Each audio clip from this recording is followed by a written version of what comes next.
Boas noites. Antes de comenzar o acto, un breve comunicado en nome do Ateneo. Buenas noches a todos. En nombre de la Junta Directiva del Ateneo, quería mostrar nuestra más absoluta repulsa y solidaridad como el pueblo francés después de los resultados del viernes. El Ateneo no podía quedar impasible ante semejantes actos y pedimos a todos los asistentes que se unan a nuestra repulsa. Muchas gracias.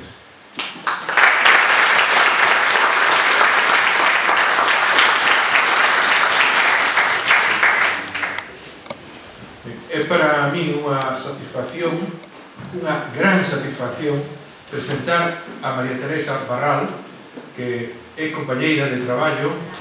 Temos colaborado en diferentes proxectos e, polo tanto, é unha persoa que coñece perfectamente e sei moi ben a calidade tanto docente como investigadora.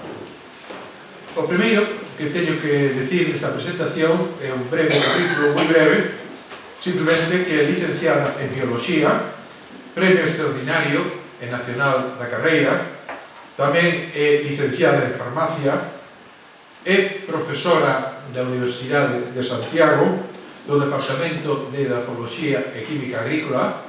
Desde o ano 2012 ten a acreditación de catedrático e ten moitos traballos de investigación, casi perto de 200 traballos de investigación publicados en revistas españolas e internacionais. Outro tanto casi de publicacións ou presentacións en congresos tamén nacionais e que últimamente casi todos internacionais. Tamén ten un labor non só dedicada á docencia e non só dedicada á investigación, sino tamén un traballo moi importante de xestión dentro da Universidade de Santiago. Foi coordinadora do Programa de Desenvolvemento Sostible da Universidade de Santiago. En ese sentido, levou un traballo moi importante con moito tipo de actividades. Tamén diría que é unha gran divulgadora, non só por ser profesora, sino porque ten unha especial interese porque os temas científicos cheguen a xente, que a ciencia, de alguma maneira, se poida explicar con palabras sinxelas que entendan todos, e, polo tanto, esa vocación pedagóxica é algo que presidiu sempre todo o seu traballo. As súas liñas de investigación dentro da edafoloxía están centradas fundamentalmente no concepto de calidade do solo, que é o que se entende por calidade do solo, e en relación coa calidade do solo, cales son os problemas que ten a calidade do solo, a degradación do solo, a conservación para ir en contra desta degradación, etc., etc.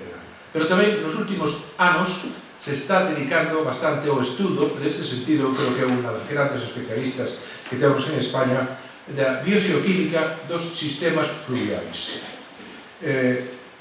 Me preguntaredes ou vos preguntaredes que fai un edafólogo estudando a bioxeoquímica dos sistemas fluviais? Pois eu diríamos que hai unha cuestión moi importante que son o que chamamos biofilms. Os biofilms son unhas películas de materia orgánica e de microorganismos do que dependen moitísimos procesos importantísimos para todos nós. Por exemplo, a depuración da auga residual. Toda a auga residual que generamos nas cidades e que se depura nas estacións que temos como aquí en Santiago, pois prácticamente a maior parte dos procesos de depuración fanse precisamente nesa capa de ladiña mínima que son os biofilms. Por tanto, ten unha función importantísima desde o punto de vista medioambiental, pero é que na vida dos ríos tamén son especialmente singulares aos procesos que se desenvolven nesa mínima capa de materia orgánica. Uns para ben, porque son pensamentos que alimentan, os que le dan elementos nutritivos aos peixes dos ríos, e outros para mal, porque moitos contaminantes que chegan aos ríos precisamente van a parar aí a eses biofilms. E, por lo tanto, este estudo que está facendo María Teresa Barral nos últimos tempos é un estudo dunha gran trascendencia. Tamén diría que tamén é moi importante todos os estudos que fai en relación co compost, etc., etc. Un último apuntamento que creo que é importante en relación sobre todo con este tipo de actividades que semellan que se saen un pouco do campo de estudo dos solos. porque realmente o edafólogo, o auténtico edafólogo, o auténtico especialista en solos é unha persoa multidisciplinar. É o máis arroxado que pode haber un especialista. Por qué? Porque o solo precisamente é algo multidisciplinar. O solo é o lugar onde entran en contacto a bioloxía e a xeoloxía. Pero o solo ten un conxunto de poros por onde circula a auga, por onde circula o aire. Por lo tanto, a hidroloxía, a atmósfera tamén ten algo que ver. Os procesos químicos, os procesos físicos, todo eso ten que ver co solo. Por lo tanto, o último que se pode facer para un especialista de solo é mirar os solos con ollos estreitos. Hai que ter unha visión moi amplia, hai que ter unha capacidade de interpretar o solo desde moitos puntos de vista. Entón, esa capacidade, que é o que ten o gran edafólogo, o edafólogo auténtico, é o que lle permite tamén entrar en outro tipo de problemas máis ou menos relacionados, como pode ser estes que os acabo de comentar, da bioxeoquímica dos medios fluviais. Ben, non quero cansarlos máis, simplemente decir que o tema do que vai a tratar é un tema moi importante, porque o concepto de saúde do solo é un concepto novo, de alguma maneira. Estamos máis afeitos a considerar o solo como un elemento productivo, como un elemento que sirve para proveer recursos, pero tamén o solo ten unha vida, o solo ten unha calidade, o solo ten unha saúde. E, por lo tanto, de todo isto vai nos falar, e creo que vai nos falar moi ben, como é o que adoita a facer máis de sempre que ten intervencións públicas. Por lo tanto, moitas gracias, deixemos con María Teresa Barral Silva, que vai a falar da saúde do solo.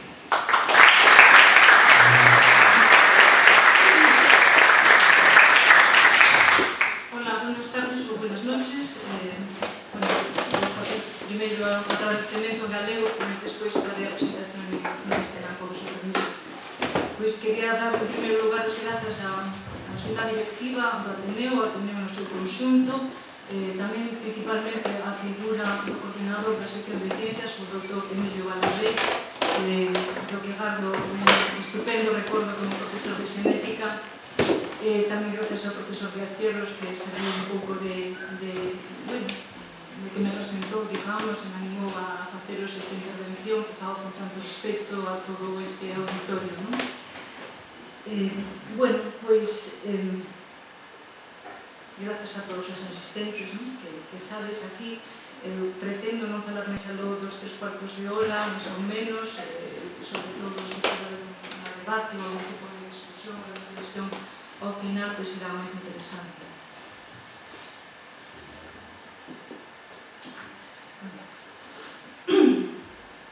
Pois vamos a comenzar por unha historia que transcurre en los años 30 en las grandes llanuras de Estados Unidos, en las Great Plains. En esa época, sobre todo a lo largo del año 1934, se producen gigantescas nubes de polvo negro, le llamaron así, las ventiscas negras, el viento negro, que cruzaron todas estas grandes llanuras y llegaron incluso a ciudades como Nueva York, en la costa este.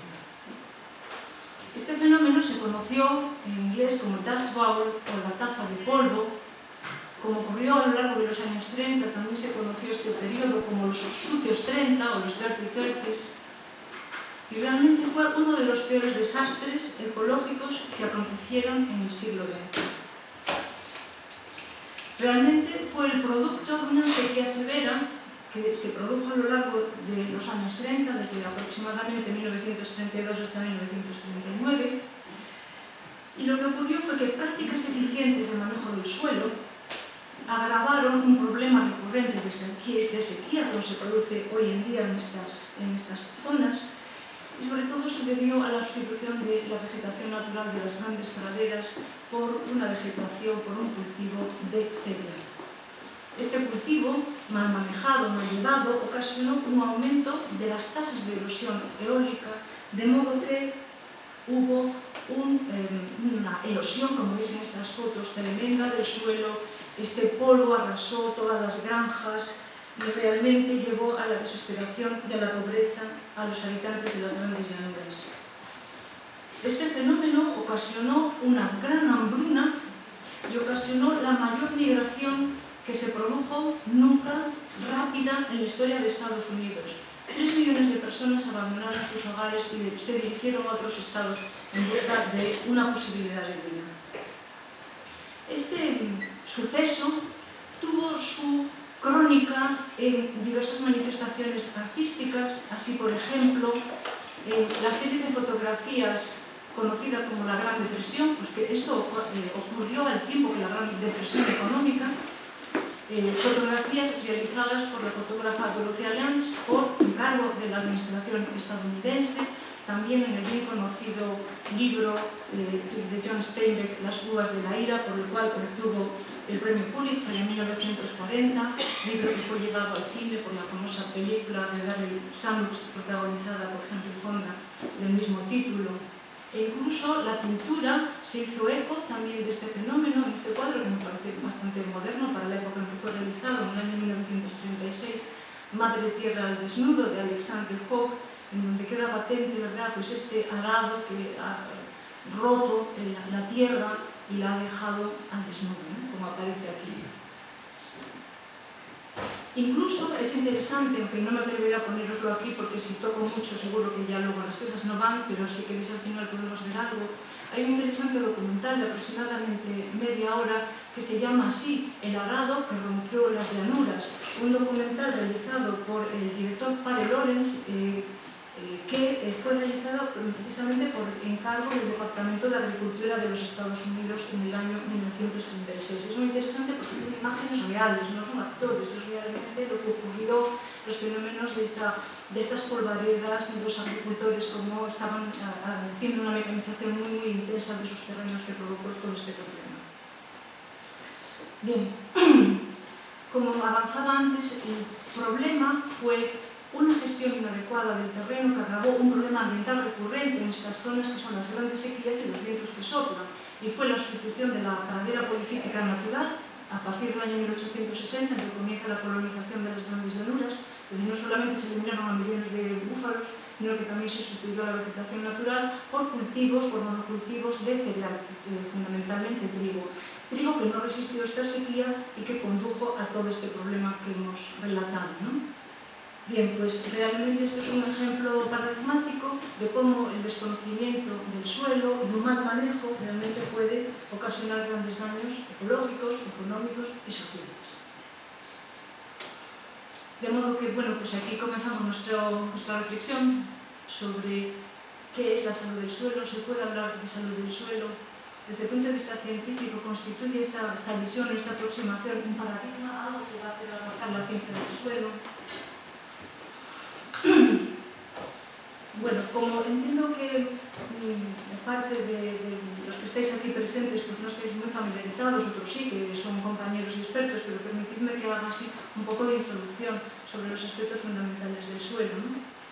Pues el suelo es, como ya explicaba el profesor Díaz Fierros, el resultado de la interacción entre la geosfera, la hidrosfera, la hidrosfera, la atmósfera, la biosfera. Es un lugar de interfaces, lo que más define el suelo, la interfaz, y también la mezcla íntima entre la materia mineral, la materia orgánica y los seres vivos. Esa unión realmente íntima, estrecha, indivisible, es lo que caracteriza el suelo. Pero además es un cuerpo natural vital para el funcionamiento de los ecosistemas terrestres. Este autor, muy conocido en los estudios de calidad del suelo, Doran, dice que la delgada capa del suelo que cubre la superficie terrestre representa la diferencia entre supervivencia y extinción para la mayor parte de la vida terrestre.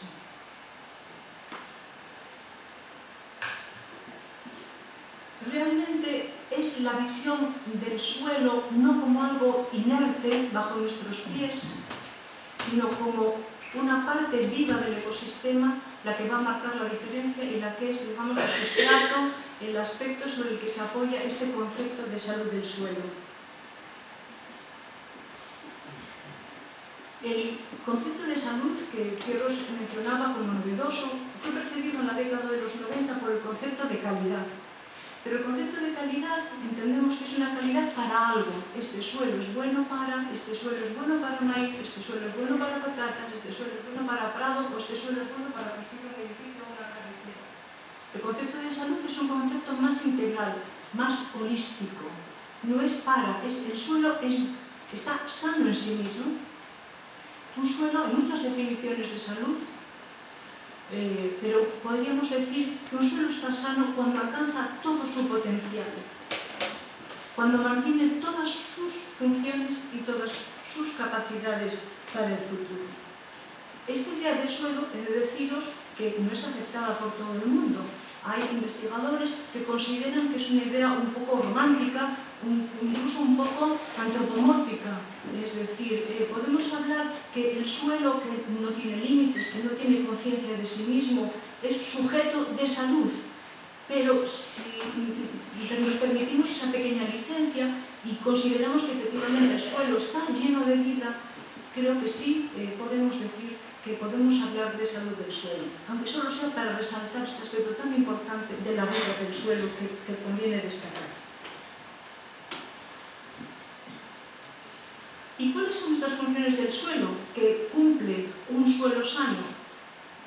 Simplemente una pequeña visión, desde luego soporte para plantas, producción de alimentos y fibras, biocombustibles, medicamentos, el reciclado de los nutrientes, la reserva de materia orgánica, la regulación del ciclo del agua, incluso es un papel muy importante en el cambio climático global, la depuración de contaminantes, soporte de estructuras humanas, registro geológico histórico e incluso otros servicios culturales, por ejemplo, en la educación, en la estética, etc.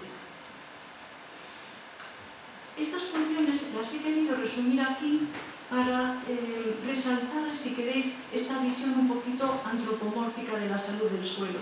Si comparamos un suelo con un organismo humano, pues un suelo sano, ¿qué debe cumplir? Pues que cumpla todas sus funciones. Es decir, que cumpla con un metabolismo, con una respiración, con nuestro sistema respiratorio, con una depuración y eliminación de contaminantes, de sustancias nocivas, como nuestro hígado, nuestro riñón, que ocurra correctamente una circulación de fluidos, de aire y agua, como nuestro sistema circulatorio, que albergue y que sirva de hábitat para todo un conjunto de microorganismos, el bioma, como también nosotros albergamos un importante bioma dentro de nuestro interior, que permita el crecimiento, el desarrollo, incluso que tenga o que soporte una actividad cultural, como sería nuestra actividad inteligente, que sirva de soporte o de esqueleto para diversas actividades.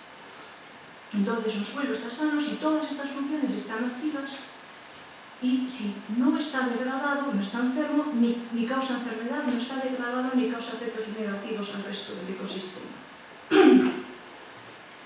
Realmente es complicado definir en concreto cuándo un suelo está sano, pero me he permitido tomar esta especie de decálogo, adaptándolo de una propuesta de la Universidad de Cornell, que trabaja mucho en estos temas de salud del suelo, una universidad americana, y podríamos poner esta especie de 10 mandamientos de la salud del suelo, que tenga bastante profundidad, que se trabaje también con facilidad, un buen drenaje, que aporte nutrientes, pero no demasiados, buena cobertura vegetal, muchos organismos buenos, pocos perjudiciales, pocas malas hierbas, que no esté contaminado ni contamine, que resista la degradación, que sea resiliente, ese es un término que ahora lo escuchamos más en muchos ámbitos, ¿verdad? Resiliente tomado de la psicología, que se recupere después del estrés, después de la contaminación, después de la degradación, y también que contribuya a atenuar el cambio climático. ¿Cómo se mide la salud del suelo? Quizás esto es uno de los aspectos más dificultosos, ¿no? Porque incluso nosotros, cuando estamos sanos, es difícil. ¿Cómo sabes que estás sano? Bueno, pues te haces unos chequeos, a ver si tienes una serie de síndromes, ¿no? ¿Quién más se ha querido aproximar a la salud del suelo viendo que si tiene algún síndrome de alguna enfermedad? Bueno, digamos que esto tendría varias etapas. La primera etapa sería establecer un conjunto de propiedades químicas y físicas y biológicas que nos permiten, a priori, por ejemplo, saber si tiene una buena productividad agrícola potencial. Cuando además consideramos el manejo del suelo y las condiciones climáticas, llegamos a un establecimiento de la calidad del suelo. Y si además comparamos esta calidad con una situación ideal, con un estado de referencia, podríamos establecer el estado de salud del suelo. Y además, para que el suelo esté sano, es necesario que este estado de salud se mantenga en el tiempo. Existen varios problemas en esta evaluación de la salud del suelo y la primera es que ¿cuál es el estado saludable de referencia? Pues hay investigadores que se inclinan por considerar que es el suelo clímax. El suelo clímax es el que ha evolucionado bajo la vegetación característica de una zona y ha llegado a su máximo desarrollo, a su máximo potencial. Aquí en Galicia pues, sería a lo mejor un suelo de carballeira, un suelo estable debajo de una carballeira. Y otros, por el contrario, consideran que debe de haber un suelo único ideal, que algunos dicen que sería un determinado tipo de suelos muy bueno de Estados Unidos, que tiene un nombrajo que es el molisol. Pues el suelo ideal es el molisol estadounidense. Es difícil establecer el estado de referencia. Otro problema, además de decir cuál es el ideal, a dónde tengo que llevar para saber si un suelo tiene salud, es decir, cuáles son los indicadores, ¿qué le vamos a medir a ese suelo? Bueno, pues los indicadores de salud, lo que deberíamos de medirle a ese suelo para saber si está sano o no, debería de tener varios aspectos. Por ejemplo, que integren varias propiedades y funciones, que sean sensibles a los cambios. Por ejemplo, yo tengo un suelo degradado, hacemos alguna medida de restauración y ese indicador debería de irme indicando que efectivamente voy mejorando la calidad y la salud del suelo. O quiero comparar un suelo bajo un tipo de cultivo, un cultivo intensivo o un cultivo más de tipo ecológico de conservación y quiero ver esas diferencias. Debería de ser accesible a los usuarios, a los agricultores, a los investigadores, a los conservacionistas, a los gestores y debería de haber datos suficientes que sustenten estos indicadores, porque si no existen datos, pues es absolutamente inútil. Hay tres tendencias. Hay quien propone utilizar propiedades sencillas, por ejemplo, materia orgánica, que es muy útil. Otros proponen indicadores de varias propiedades, pero con fórmulas sencillas. Y otros proponen fórmulas más complejas, más elaboradas, ya con procedimientos estadísticos detrás. Y no se ha llegado todavía a ningún consenso sobre cuáles son los más potentes indicadores de salud del suelo. Hay muchas tendencias, en muchas escuelas. Y, desde luego, también hay un problema de que no hay valores de referencia, no hay mucho con que comparar, ¿no? Si tuviéramos que seleccionar algunas propiedades del suelo que combinadas se utilizarían para estos indicadores de salud, pues seguramente dentro de las propiedades físicas retendríamos algunas muy relevantes como la estructura, o la compactación, o la porosidad, o el riesgo de sellado, el movimiento de agua y de aire. Dentro de las químicas nos quedaríamos con algunas de estas propiedades, los nutrientes, el pH, las sales, la regulación de estos nutrientes o la ausencia de tóxicos. Y si hablamos de las propiedades biológicas de más reciente desarrollo, su estudio dentro de la ciencia del suelo, podríamos hablar de la macro y microfauna, de los microorganismos, de las raíces y de la respiración, pero sin duda hay dos de estas propiedades que tienen un protagonismo fundamental en la evaluación de la calidad, que son la materia orgánica. Si hubiera que quedarse con un único indicador de calidad del suelo, sin duda la elección sería materia orgánica. Seguramente sería insuficiente, pero es quizás la que da más informativas. Y también la actividad biológica, es decir, la respiración de los organismos, las actividades enzimáticas, la producción de energía, etc. Bien.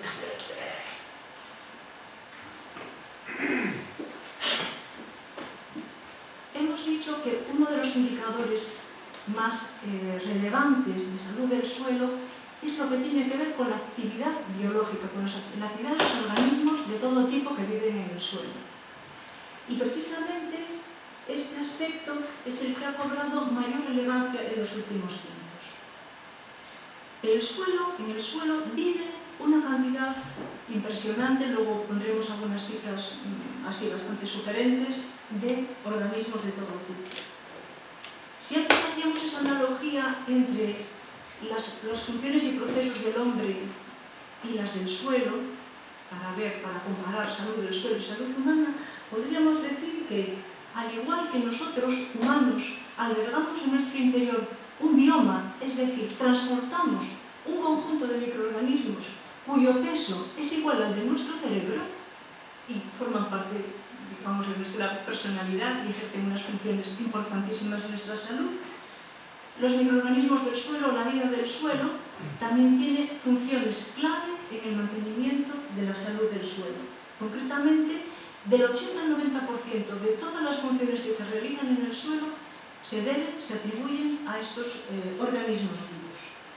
La importancia es tal que en el suelo se encuentra la cuarta parte de toda la biodiversidad mundial. Los estudiosos de la biodiversidad, la mayoría biólogos, cuando estudian la biodiversidad están pensando en plantas, están pensando en animales, pues los edafólogos queremos reivindicar que una parte importantísima de esa biodiversidad que existe en la Tierra se encuentra precisamente dentro del suelo. Hablando también de biodiversidad, una cifra curiosa: en solo un puñado de tierra encontramos más biodiversidad, solo las bacterias, que la que encontramos en toda la fauna del Amazonas, que pensamos como un lugar de altísima biodiversidad y de gran riqueza faunística. Lo que ocurre en un metro cuadrado de suelo también nos da idea de esta riqueza de vida que alberga el suelo. Si empezamos en lo alto, encontraríamos en ese metro cuadrado, por ejemplo, un ave, 100 caracoles y babos, 3.000 lombrices, 5.000 insectos, 10.000 rotíferos, 50.000 colémbolos, vamos así, ácaros, nematodos, protozoos, y llegamos a 10 billones de bacterias y actinomycetos. Por lo tanto, lo que tenemos, como dice un autor, lo que tenemos es un universo bajo nuestros pies. Pero además, entre estos organismos se da una red trófica muy completa. Tenemos todos los niveles, los fotosintetizadores, los trituradores, los degradadores, hasta los niveles más altos de esta red, y además existen redes de mutualismo, de simbiosis, muy complejas. Y precisamente gestionar la salud del suelo es mantener viva y activa esta red trófica. Que esto funcione correctamente va a ser la mejor garantía de salud del suelo. Y decíamos, los organismos del suelo son responsables de la mayor parte de estas funciones. Pues, ¿qué hacen? Se encargan de mantener la estructura, los agregados del suelo, regulan los procesos hidrológicos, el intercambio de gases, descomponen la materia orgánica, fijan nitrógeno atmosférico, reciclan nutrientes, descontaminan, controlan el crecimiento de plantas y además suprimen plagas, parásitos y otras enfermedades. O sea, realmente son unos trabajadores duros, ¿no? Quedémonos con esta idea también de su efecto en las plagas de las plantas. Hace más de 400 millones de años que las plantas forman asociaciones simbióticas con hongos que polinizan las raíces, de modo que a través de estas pilosidades, a través de estas micorrizas, multiplican por 100 el alcance de las raíces de las plantas, lo cual les permite explorar mucho más suelo, alcanzar mucha más agua, absorber muchísimos más nutrientes.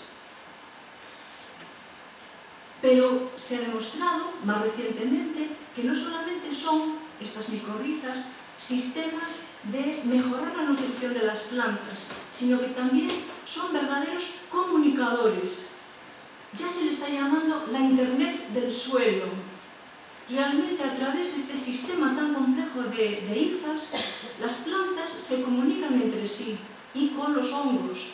Se ha demostrado que a través de los hongos las plantas pueden transmitirse de alguna forma, lo digo con respeto porque hay compañeros fisiólogos vegetales por aquí que igual me llevan a la contraria, pero esto es lo que yo he podido leer. Se comunican cuando está sufriendo alguna agresión por algún tipo de peste, por ejemplo. Y además, simplemente el contacto con las hifas ya genera cierta inmunidad también por parte de las plantas.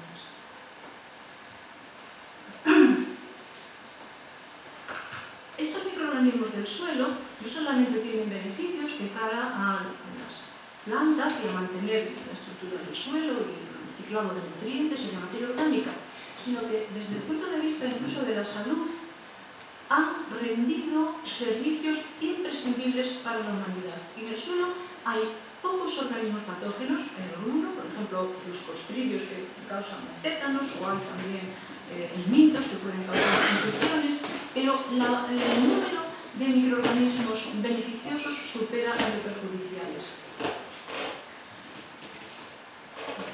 De hecho, en 1928, como ya sabéis, Alexander Fleming aisló la penicilina a partir del hongo Penicillium, que se encuentra habitualmente en suelos. Él no lo obtuvo del suelo, sino que fue un accidente cuando se le contaminó una muestra que había tirado a la basura y vio que había crecido una colonia que tenía efectos antibacterianos. Fue del polvo de laboratorio, porque parece que Fleming no era nada curioso, pero bueno, él supo, como buen científico, sacar buen provecho de aquello. Pero en 1943, Selman Waxman y Albert Sachs encuentran o descubren la streptomicina, de gran importancia porque fue el primer antibiótico eficaz contra la tuberculosis producida por Streptomyces griseus, que es un actinomiceto o una bacteria que crece en los suelos y en las plantas en descomposición. Por este descubrimiento, Waxman recibió el Premio Nobel de Medicina y Fisiología en 1952, el único premio Nobel que tuvo algo que ver con la ciencia del suelo, que es una lacra que tenemos ahí, pero fue además muy curioso porque fue muy controvertido. Esto también refleja a veces las vidas de los laboratorios, porque Waxman era el famoso y resulta que Schatz estaba haciendo, pues no sé, la tesis, o era así, era un currante de laboratorio. Y bueno, pues el mérito se lo llevó Waxman, le dieron el Nobel a él, Schatz reclamó. Entonces, de hecho, la comisión del Nobel no le retiró el premio, pero tuvieron la obligación de compartir el premio económico y la universidad le reconoció a Schatz la coautoría del descubrimiento. Bueno, esa es la intrahistoria de este descubrimiento. Pero realmente estos estudios de Waxman y Schatz y su equipo fueron muy importantes, y un poco después, en el año 1948, Elizabeth Hazen y Rachel Brown descubrieron, también a partir de otra especie de Streptomyces, el primer antifúngico eficaz que le llamaron nistatina en honor de la ciudad de Nueva York y que aún se usa hoy en día contra las infecciones de cándida. Bien, la importancia, y bueno, como la Facultad de Farmacia nos alberga, algunos de los que estamos aquí, quiero darle importancia a esto. Solo en la década 1983-1994, el 80% de los agentes antibacterianos, el 60% de los medicamentos anticancerígenos fueron o tuvieron su origen en el suelo. Por eso quería hablar de la farmacia del suelo. Bien, pues al igual que sin quererlo hemos destruido parte de nuestro microbioma personal con el uso indiscriminado de antibióticos, por ejemplo, o alimentos procesados, de la misma forma la agricultura industrial ha causado un grave deterioro en la microbiota del suelo. Sobre todo a partir de comienzos del siglo XX, con toda la tecnificación y sobre todo después de la Segunda Guerra Mundial, la mecanización, los fertilizantes y los pesticidas han causado un grave deterioro de toda esta vida del suelo. Un punto muy importante en este cambio del sistema agrícola, que ha sido una gran amenaza para la vida del suelo, es la Revolución Verde.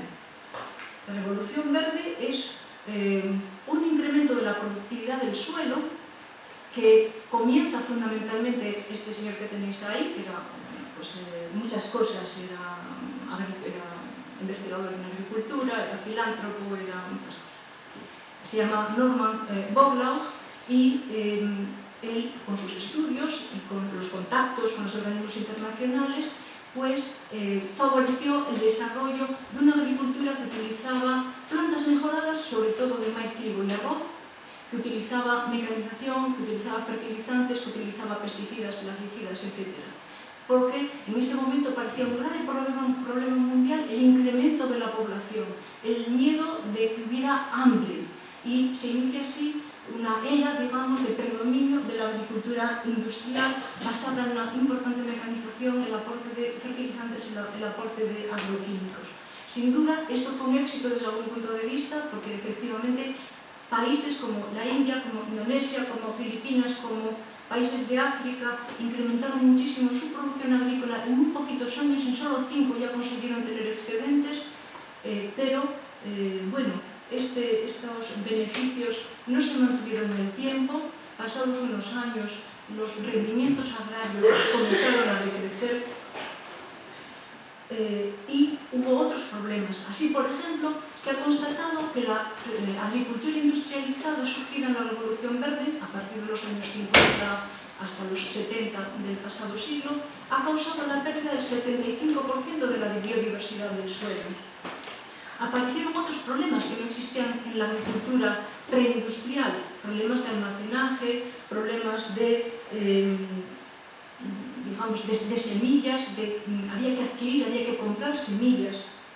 También de dependencia del petróleo. La agricultura industrializada consume el 11% del consumo de petróleo en el mundo. Causó contaminación de aguas, de suelos. La contaminación más importante en Europa y Estados Unidos es el agua por nitratos que vienen de la agricultura.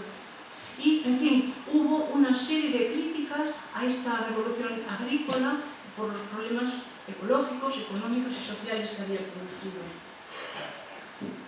Pero además, es cierto que se eliminó buena parte del problema del hambre en el mundo, pero no fue por completo, no se solucionó por completo. La agricultura previa a la industrial era una agricultura de subsistencia, pero una agricultura de proximidad, una agricultura que estaba cercana al productor. Con la revolución industrial hay un mercado global de alimentos y el problema del hambre viene de que los pobres, las comunidades pobres, no tienen acceso a esos alimentos. Pero además es que se ha perdido calidad nutricional, hay calorías suficientes, incluso hay proteínas suficientes, pero se ha demostrado que hay carencias de micronutrientes. De hecho, algunos autores hablan de la hambruna oculta, de hidden hunger, es decir, no es una hambruna de falta de alimento, es de mala alimentación. Y esta mala alimentación está amenazando en este momento a 2.000 millones de personas en todo el mundo. Otro problema viene de que la agricultura industrial es una agricultura que requiere de muchísima energía. Por ejemplo, veis aquí cómo la dieta de Estados Unidos hoy en día, que es la misma que la que tenemos en Europa, consume 10 calorías por cada caloría producida. Y por cada caloría que ingerimos con nuestra alimentación se gastan 10 calorías. Es decir, realmente el rendimiento es bajísimo. Pero es que además de cada 4.600 calorías que se producen, solo nos llegan 2.000. Eso quiere decir que todo lo demás se transforma en residuos, un problema de residuos, de exceso de alimentos producidos y que realmente no se aprovechan.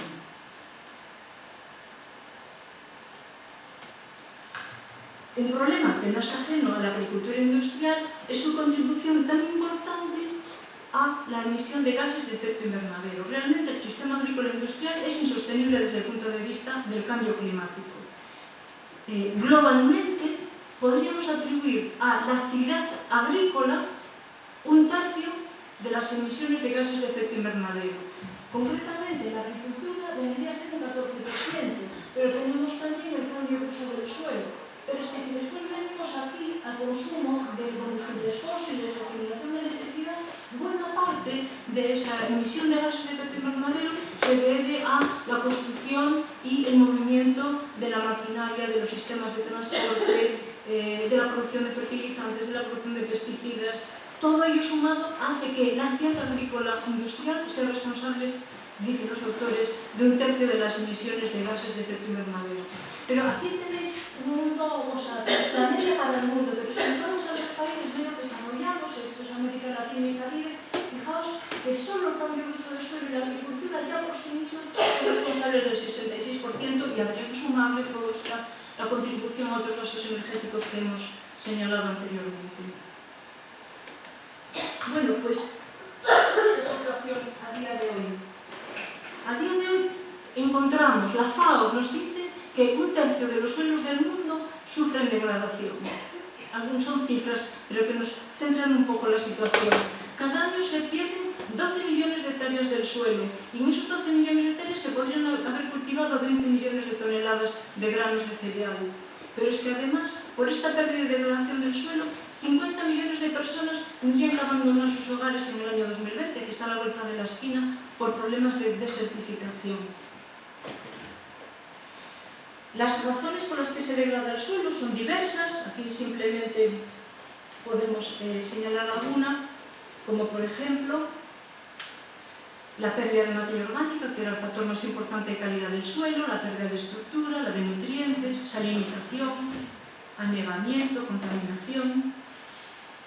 Por ejemplo, a nivel mundial, la pérdida de nutrientes y la salinización son los problemas más importantes. Pero si nos quedamos en Europa, el problema de degradación del suelo más relevante es la contaminación. También sufren problemas de degradación de cubierta vegetal, reducción de la actividad biológica del suelo, y luego hay degradaciones ya absolutamente drásticas, que es que se pierde todo el suelo. Se pierde por erosión o se pierde por sellado. Seguramente este último problema del sellado es sobre el que menos somos conscientes. El sellado, el sealing en inglés, es el recubrimiento del suelo natural por superficies de asfalto, de cemento, es decir, derivado de la urbanización y de la construcción de infraestructuras. Pues cada año en Europa se pierde la superficie equivalente a la ciudad de Berlín solo por este problema del sellado. Bueno, veis en esta figura cuáles son los tipos principales de degradación del suelo y las causas que subyacen a estos problemas.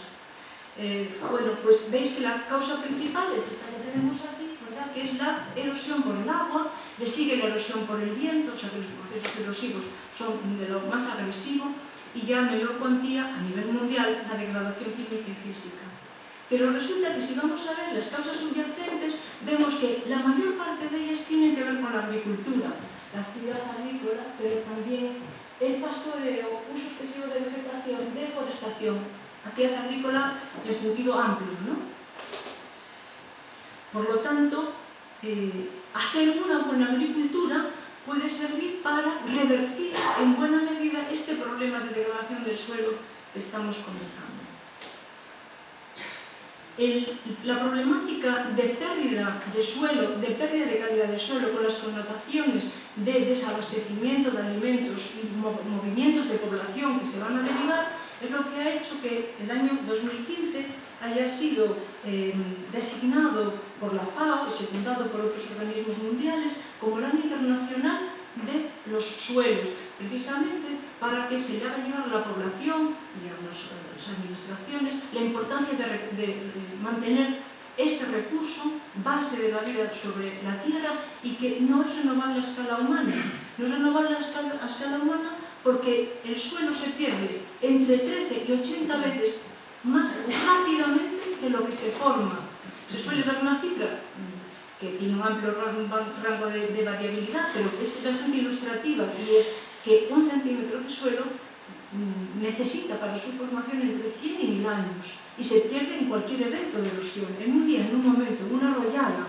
Es un recurso que no es renovable a escala del tiempo humano.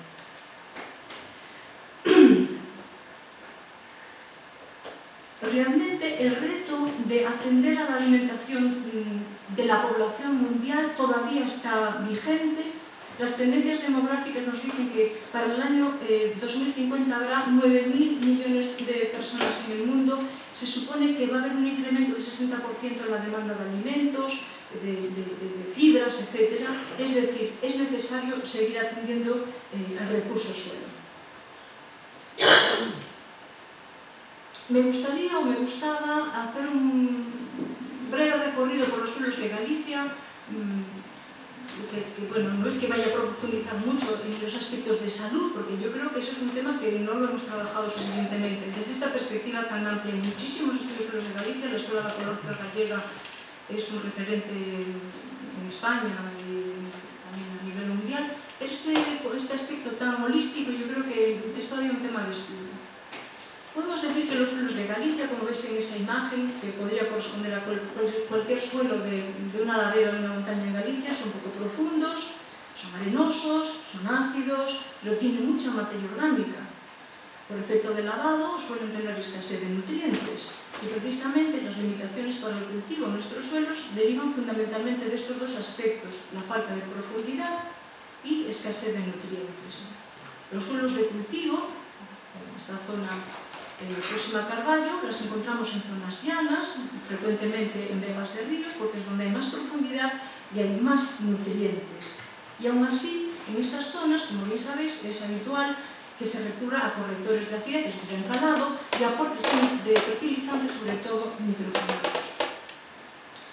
Nuestras cumbres y laderas de las montañas sí sufren procesos erosivos, algunos más patentes incluso que en esta fotografía.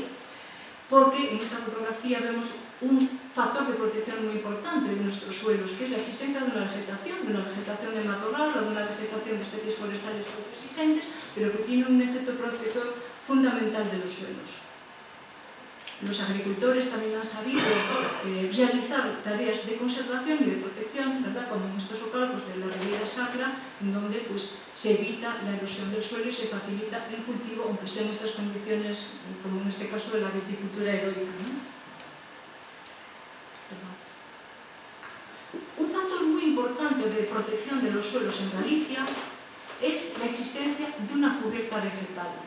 Por las condiciones de nuestro clima, el desarrollo de la vegetación ocurre con gran facilidad, de modo que sea vegetación arbórea, arbustiva o simplemente de herbáceas, rápidamente el suelo está cubierto y eso es la mejor protección que podemos tener.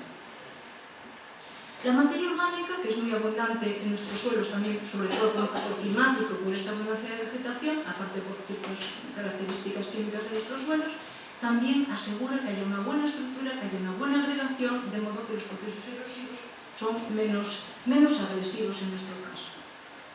Sin embargo, hay una situación en donde esta protección desaparece cuando se ocurren los incendios forestales, ¿verdad? Que con frecuencia pues, han asolado sobre todo nuestros montes. El incendio forestal, como veis, destruye la vegetación, pero también afecta al suelo, afecta sus propiedades químicas, físicas, biológicas y seguramente es el principal factor de degradación que tienen los suelos gallegos. Compañeros del Consejo Superior de Investigaciones Científicas han estudiado en profundidad también vía cielos este problema de los incendios forestales y han propuesto medidas para su conservación, al menos en las etapas primeras después del incendio, pues procurando que haya un desarrollo de vegetación, de herbáceas, procurando esparcir paja, algún tipo de acolchado o protector que evite la erosión con las primeras lluvias después del incendio. Un problema un poco difuso, pero que yo creo que es de los principales que tienen los suelos gallegos, es una falta de ordenación del uso del suelo, ¿no? Esta falta de ordenación que vemos, por ejemplo, pues, la distribución que tiene la habitación humana en tiempos recientes, pues ocupando suelos que serían de excelente calidad, ¿no? Que nuestra agricultura precedente, o cuando aún teníamos una agricultura con cierto sentido, pues no ocurriría. Se pondrían en sitios menos productivos, en las partes más altas, o por lo menos se juntarían, no sería esta especie de espallado de casas ocupando tierras de primor. Y otro problema, creo yo, es el de la mala ordenación, pues en este caso del uso forestal. Vemos aquí en esta imagen de arriba, aparentemente este terreno tuvo concentración parcelaria, pero yo creo que le han sacado poco rendimiento, porque ahora mismo vemos, típicamente sería para hacer una explotación agraria racional y lo que hay es un parcheado de eucaliptos, con algún prado, con algún cultivo.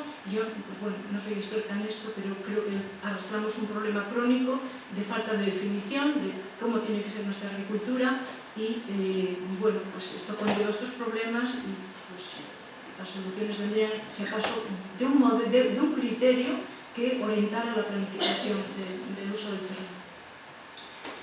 La contaminación no ha sido muy importante en Galicia porque no hemos tenido una fuerte industrialización, pero sí ha habido algunos fenómenos, por ejemplo, de contaminación por metales o metaloides. Ahí está un ejemplo de la Cros en Coruña, que alrededor pues, los suelos estuvieron contaminados por arsénico, o por efecto de disolventes, residuos de plaguicidas, por metales pesados, por hidrocarburos. También en algunas zonas más de agricultura más intensiva hay algún problema de exceso de fertilizantes que llega a afectar a las aguas subterráneas. El problema tan repetido de repartir purines muy interesantes, pero en momentos y en sitios inadecuados. Y también ha habido problemas serios de contaminación por vertido inadecuado de residuos, típicamente de residuos urbanos mezclados con residuos industriales. Y hay problemas puntuales, pero muy drásticos, en donde el suelo desaparece. Podría ser por creación de pistas, etc., pero el problema más importante es la minería a cielo abierto, como en este caso de las cisternas de Valdeorras, que claro, tienen una agresión al entorno muy, muy importante, porque hace unos huecos de explotación y produce unos residuos que acumulan escombreras que alteran toda la morfología, hacen desaparecer los suelos, a veces ocupan los valles, alteran el cauce de los ríos, etc. Es una de las agresiones más importantes que tenemos en nuestra comunidad. Bueno, frente a todos estos problemas llega la hora de ver qué podemos hacer, cómo podemos conservar el suelo. Pues para conservar el suelo lo primero es conocerlo, reconocer su valor, no solo productivo, sino también como parte fundamental del ecosistema, conocer sus características para planificar el uso, de acuerdo con las capacidades del suelo, con las limitaciones, teniendo en cuenta el entorno, las condiciones naturales, sociales y económicas. Además, conviene cambiar, y haciendo también el símil con la salud humana, cambiar el estilo de reactivo, pastillas, arreglar los problemas, arreglar la contaminación, arreglar la degradación cuando se ha producido, a un estilo preventivo, que viene del conocimiento y una planificación. La nueva agricultura que se plantea, que veremos después muy brevemente, no es una agricultura intensiva en mecanización, en fertilizantes, en pesticidas. Se dice que es una agricultura intensiva en conocimiento. Hace falta conocer en profundidad, hace falta muchas personas que sepan cómo funciona el suelo. Y, en cualquier caso, el mantenimiento de la biodiversidad del suelo, de esa vida del suelo, siempre va a ser clave de su salud. Ray Archuleta es un investigador del USDA, del Servicio del Departamento de Agricultura de Estados Unidos, que es una especie de misionero de la agricultura de conservación. Y hay una frase que me gusta, que dice: los suelos agrícolas quieren ser tratados como esas praderas y esos bosques. O sea, quieren ser tratados como elementos de la naturaleza que son. Hay varias opciones para llevar a cabo una agricultura más respetuosa con el suelo, con la naturaleza. La definición más general es la agricultura de conservación, que quiere conservar, mejorar y hacer un uso más eficiente de los recursos naturales mediante un manejo integrado del suelo, el agua, los agentes biológicos y los aportes externos en la definición de la FAO. Pretende tener en cuenta las condiciones locales, las características del cultivo y preservar el aire y el agua sin menoscabo de la productividad. Algunas características de esta agricultura de conservación es que pretende depender menos de los petroquímicos y gastar menos petróleos, consumir menos fertilizantes, maquinarias, etcétera, que requieren de ese consumo energético. Realizar un control de las plagas, de las enfermedades, no basado en pesticidas y plaguicidas, basarlo también en el conocimiento del suelo, en la lucha biológica, fomentar las rotaciones de cultivo, que eran un clásico de nuestra agricultura tradicional, cultivos que aportan nitrógeno cuando usamos leguminosas, rotación de cultivos que reduce la infestación, porque va variando las características de la ritosfera y las enfermedades que todavía son las plantas son menos importantes. Pretende perturbar lo mínimo posible al suelo. ¿Y cómo lo consigue? Pues reduciendo la labranza, menos laboreo, mínimo laboreo o nada de laboreo en absoluto. Siempre aumentar la materia orgánica, que es el factor esencial de calidad de los suelos. Tener el suelo cubierto siempre que se pueda, aportarle materia orgánica. Y siempre mejorar la actividad biológica. Este aspecto de aumentar y mantener y reintegrar la materia orgánica al suelo es clave en cualquier actuación de agricultura de conservación. ¿Y cómo podemos recuperar la materia orgánica del suelo? Bien sabéis que los agricultores de toda la vida de Galicia hacían ese ciclo cerrado en donde el material del monte se usaba de cama para el ganado, eso hacía el estrume, se incorporaba al cultivo y eso siempre, y entonces estaba manteniendo siempre ese nivel de materia orgánica esencial. Hoy en día, en algún estudio que hemos realizado hace algunos años, hemos comprobado, por ejemplo, que a pesar de la abundancia de la materia orgánica en los suelos gallegos, cuando esta práctica tradicional se ha dejado de practicar, se ha dejado de llevar a cabo, han perdido un 1% de materia orgánica al año, 40% en 40 años. Por lo tanto, cuando dejamos de hacer las cosas buenas que hacíamos siempre, nuestros suelos también sufren de pérdidas de materia orgánica. ¿Cómo la reponemos? La reponemos a través de estiércoles, purines, haciendo riego, a través de abonos verdes y a través también de materiales compostados que, si son de calidad, pues tienen un gran valor. Un paso más allá en la agricultura de conservación es la agroecología. La agroecología quiere aplicar los principios de la ecología a la agricultura. Tiene en cuenta no solo aspectos de producción, sino la cultura, aspectos sociales, aspectos económicos. Quiere poner en valor las prácticas tradicionales, los saberes tradicionales de los agricultores del lugar, y pretende no solo alcanzar metas productivas, sino la igualdad social, la sostenibilidad económica del agrosistema. Y llegamos al final, donde nos preguntábamos al principio si este nuevo concepto de salud del suelo, un poco romántico, un poco antropomórfico, realmente puede suponer un cambio, un avance en el desarrollo de la ciencia del suelo, una nueva visión, una nueva perspectiva que haga avanzar la ciencia. Os confieso que la ecología lleva 40 años en una cierta crisis, aparte de que le demos a todo, ¿verdad? Pero abandonado el paradigma agronómico, es decir, la ecología estuvo durante muchísimo tiempo muy vinculada a la agronomía, a la agricultura, y ha sido muy provechosa esa relación y ha producido mucho conocimiento, muchos beneficios, pero como que necesita dar un paso más y ampliar un poco más su campo de acción. Hay muchos investigadores que dicen ya tenemos que dejar el paradigma agronómico, tenemos que hacer otras cosas. Entonces, ¿es este concepto, esta visión de salud del suelo, algo, un nuevo paradigma que reenfoque la ciencia del suelo? Bien, pues lo que parte es del valor del suelo dentro del ecosistema, clave para resolver problemas ambientales. Algunos de los aspectos que explicaba ya Fierros, que nos estábamos dedicando en el laboratorio, pues son eso, problemas ambientales, de saneamiento ambiental, de reutilización de residuos, de evaluación del impacto ambiental, cosas en las que vienen trabajando los ecólogos. ¿Pero qué es un paradigma? Pues un paradigma son creencias, perspectivas o actitudes que guían la observación y experimentación a través de su influencia en la ciencia.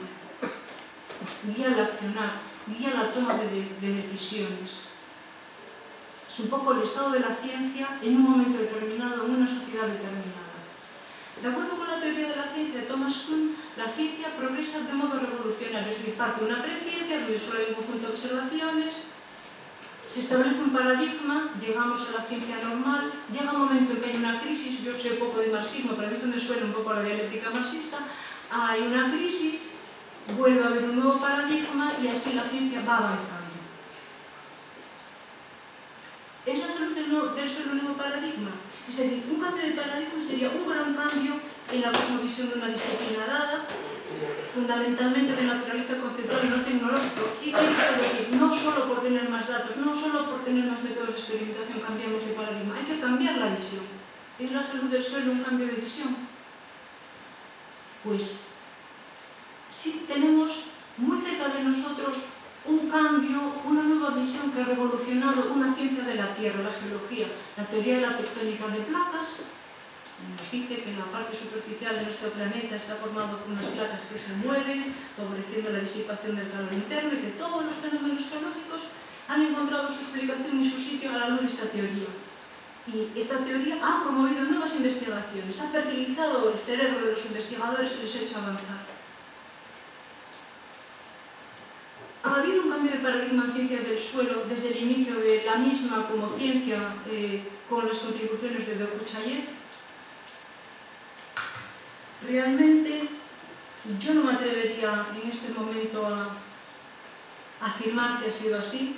Creo que entre vosotros hay personas más acostumbradas a reflexionar sobre la filosofía de la ciencia, pero me permito acabar con este fragmento de un poema de Walt Whitman, Hojas de hierba, y voy un poco a leer ahora sí como mi reflexión final, ¿no? Y os digo, dejo a vuestra consideración valorar si la salud del suelo representa un nuevo paradigma. Si no lo es, sin duda, es al menos una visión más holística y enriquecedora del suelo, menos antropocéntrica y quizás por ello más protectora del suelo. Con el tiempo veremos si esta perspectiva produce o no avances reales en la ciencia del suelo, nuevas leyes, nuevas hipótesis, nuevas técnicas. pero al igual que en este poema de Walt Whitman, igual que aquí se describe poéticamente el suelo, bajo mis plantas el suelo divino, sobre mi cabeza el sol, veo girar al mundo. Pero también está implícita la visión de esta deriva continental y tectónica de placas, cosa que me dejó totalmente abrayada. Los continentes ancestrales lejos, agrupados, juntos. Los continentes futuros, al norte y al sur, por lo mismo entre ambos.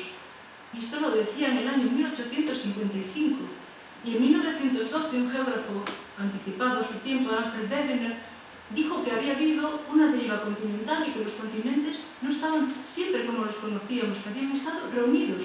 Y lo dijo en 1912 y lo callaron porque no era geólogo, sino geógrafo.